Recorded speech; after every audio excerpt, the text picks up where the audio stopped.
Car is travelling at a constant speed of 20 metre per second overtake. ये overtake वाला question है, हम एक बार और क्लास में डिस्कस कर चुके हैं ओवरटेक के टाइप क्वेश्चंस के, ठीक है। प्लीज इसको ध्यान से देखो। क्या है कि a car is travelling at a constant speed 20 metre per second overtakes another car which is moving at a constant acceleration. एक का कांस्टेंट स्पीड दिया है और एक का एक्सेलरेशन दिया है। It was initially at rest, initially दोनों पर रेस्ट पे थे। Assume the length of the each car to be 5 metre, the total distance covered by the overtaking. Overtaking में कितना डिस्टेंस वो कवर कर रहा है। तो पहले हम डायग्राम ड्रॉ करेंगे। डायग्राम में देखिए, मान लो ये कार ए है, ये यहाँ तक पहुँचा, ठीक है, ये दोनों ए ही है, ये जा रहा है अपना, कोई दिक्कत नहीं है इसको 20 मीटर पर सेकंड से, ठीक है। इसके बाद कार बी आती है, ये आपकी कार बी है, ठीक है। मान लो ये कार बी है, ये भी आपकी जा तो रही है इधर, लेकिन इसके पास एक्सेलरेशन है 2 मीटर पर सेकंड स्क्वायर का, ठीक है।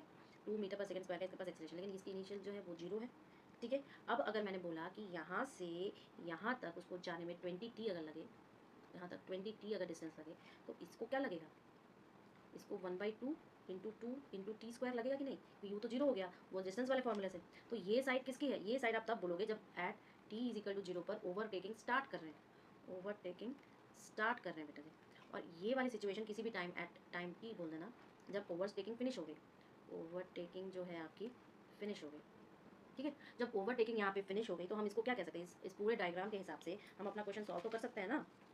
क्या सॉल्व करेंगे, डायग्राम समझ में आ गया, ये सिचुएशन प्लीज आप इमेजिन करना दिमाग में बैठा के कि कैसे हम ओवरटेकिंग वाले क्वेश्चंस कर सकते हैं। क्लास में हम लोग डिस्कस कर चुके हैं इसको, ठीक है। अब हम क्या करेंगे कि 20 t is equal to 10 plus half into 2 t square, ठीक है। इससे क्या आया, t square plus 10 minus 20 t is equal to 0।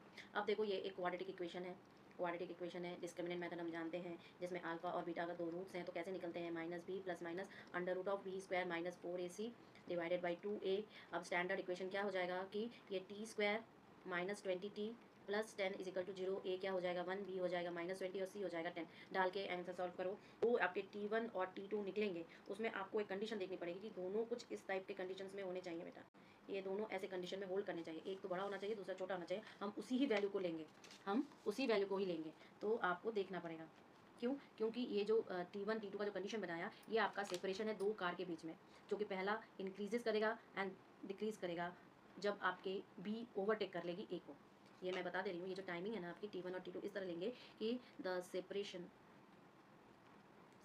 Between the two cars, between the two cars क्या हो जाएगा, फर्स्ट इंक्रीज करेगा देन डिक्रीज करेगा, ठीक है, और फिर देन आपका बी ओवरटेक करेगा आपके ए को, ठीक है। तो टोटल डिस्टेंस यूज क्या हो गया इसका मतलब, देखो मैं आपको बता दे रही हूँ, आप टी वही वाला लोगे जब, तो देख लेना इसमें से आंसर कौन सा आएगा, ठीक है। सॉल्व ऐसे ही होगा, अल्फा बीटा निकाल लेना। फिर नेक्स्ट क्वेश्चन।